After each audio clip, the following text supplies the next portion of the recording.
Namaste, viewers. I'm Vibhuti Jha. This is Jaipur Dialogue USA, and I welcome you to the show today with a request, as always. Please like, subscribe, and support our channel. Give your feedback, and we continue our fight together. I today wanted to talk about the massive, wonderful mandate that Mr. Trump got in the election just concluded now. Now, why I say this, that this is a mandate to defeat the Unholy Alliance. Now, I have talked with you in the past.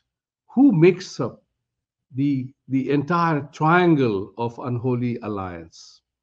It has been talked about in the past, and I have said that those elitist, megalomaniac James Bond billionaires who are directing the world to be under their thumb, control the narrative, control the agenda, they are using the communists, Marxists, socialists in combination with Islamists, and for the Indian context, the Khalistanis, those extremists who are talking about secessionist movement.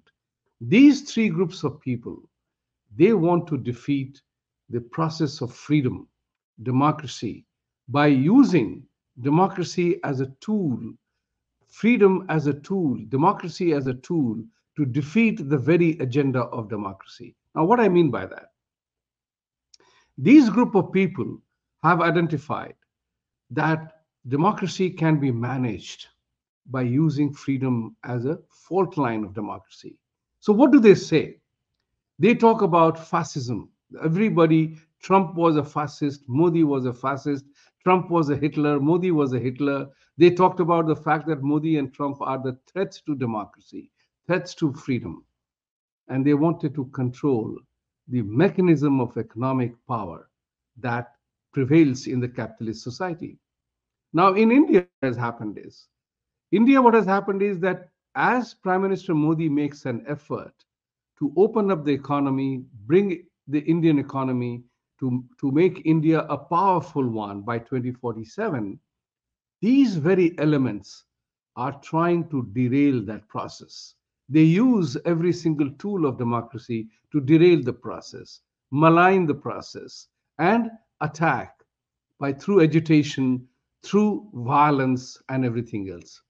In the United States as well, what had happened indeed was that these group of people were controlling the narrative. So think about it.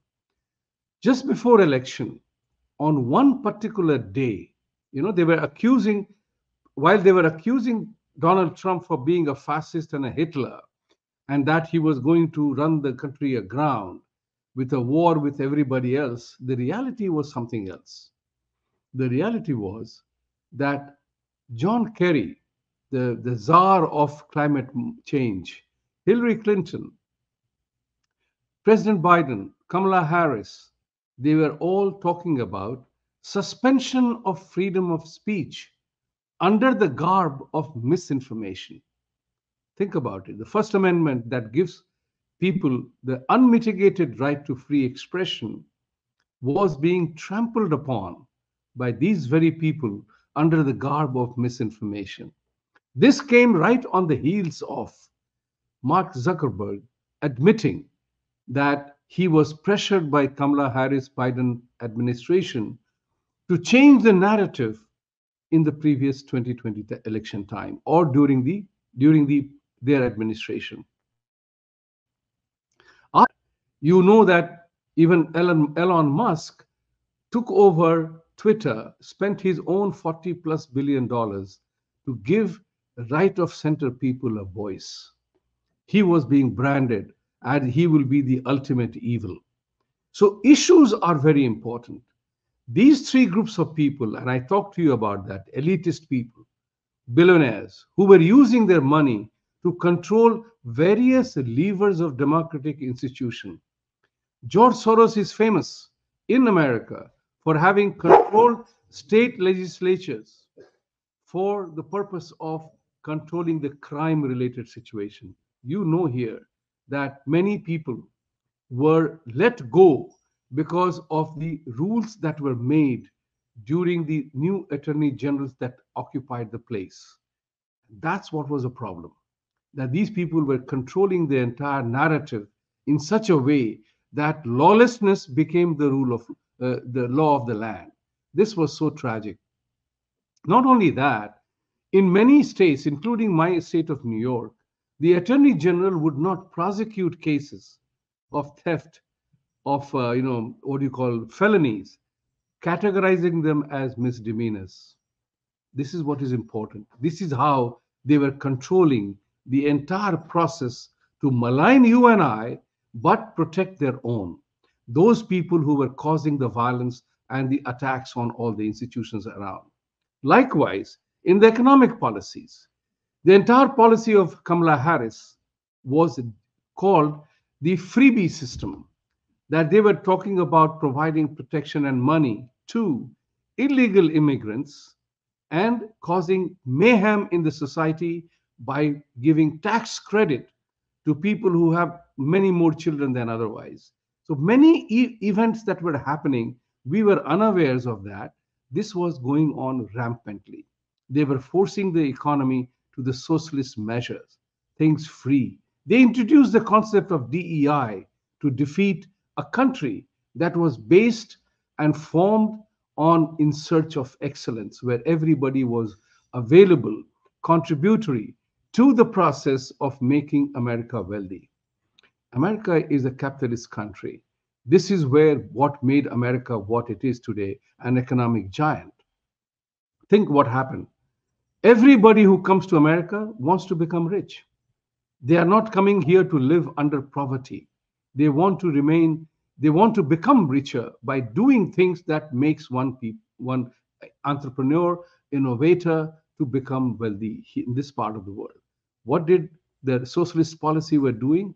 They were talking about introducing DEI, which was actually introduced in the system, leading to creating an equity and equality in performance.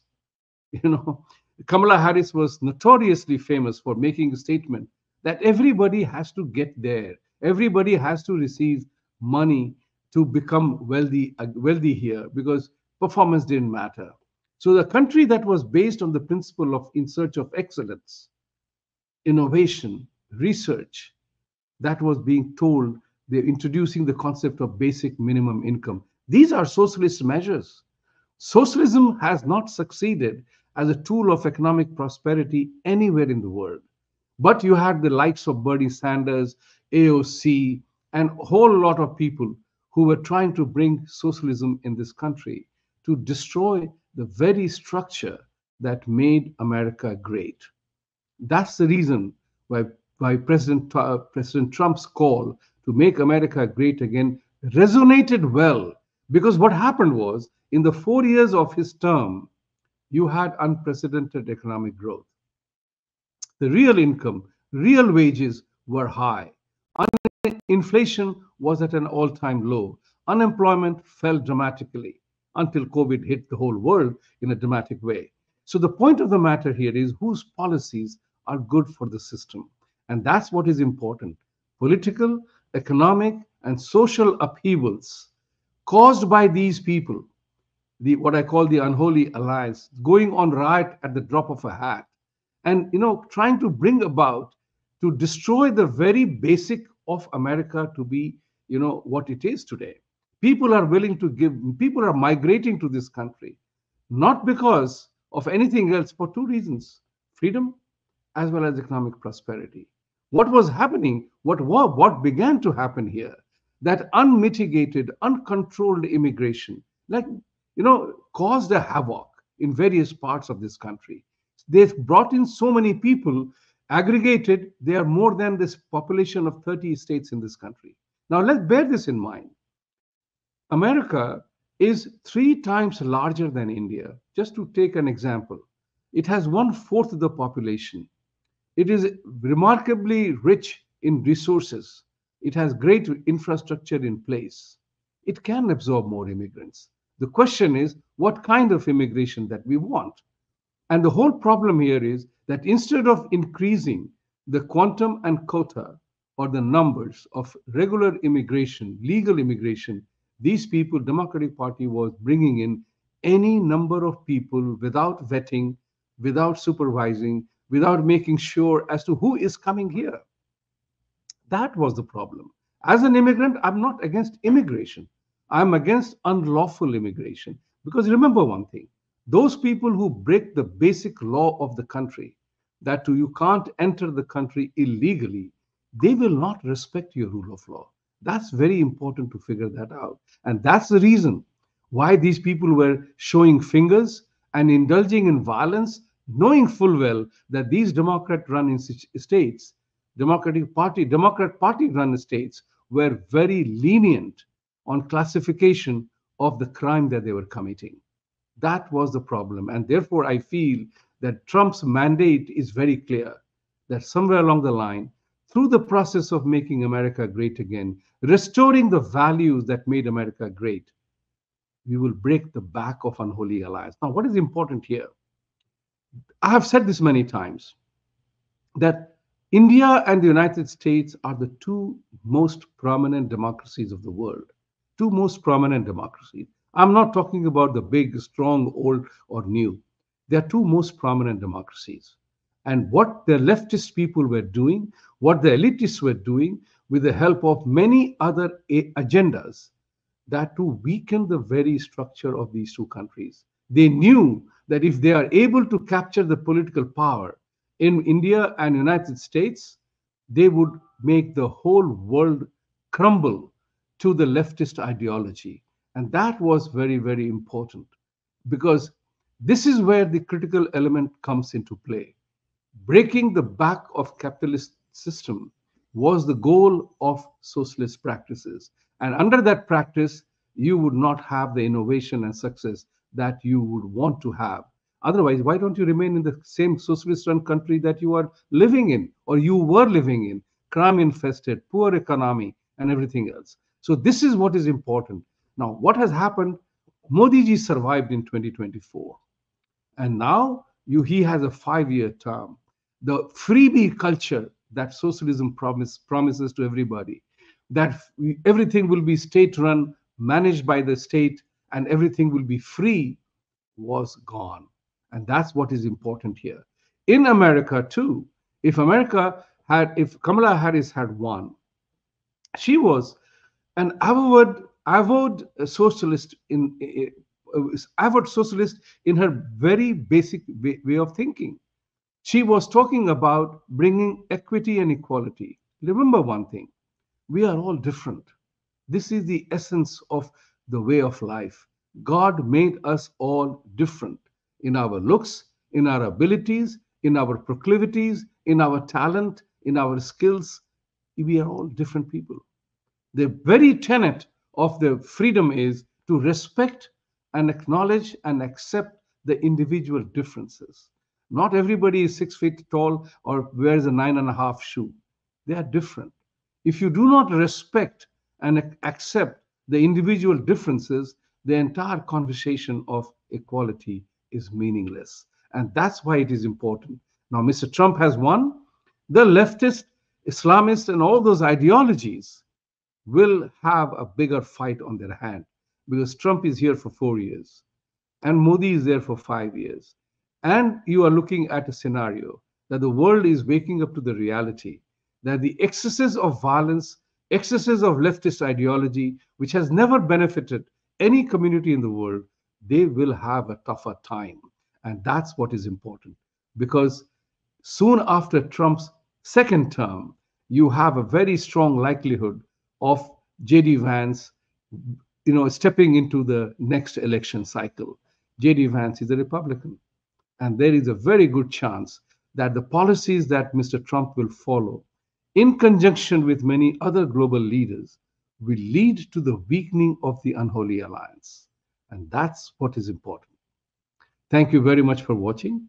Let's strengthen freedoms, democracy, and to protect the freedoms and democracies, we have to fight. Trump has shown the way, Modi ji has shown the way, and that's what we have to uphold, the dignity of our rule of laws. Thank you very much for watching today. Please like, subscribe, and support our channel. Thank you. Satyamev Jayate. Truth must triumph, and truth will triumph only if you and I stand up to fight for it. Thank you.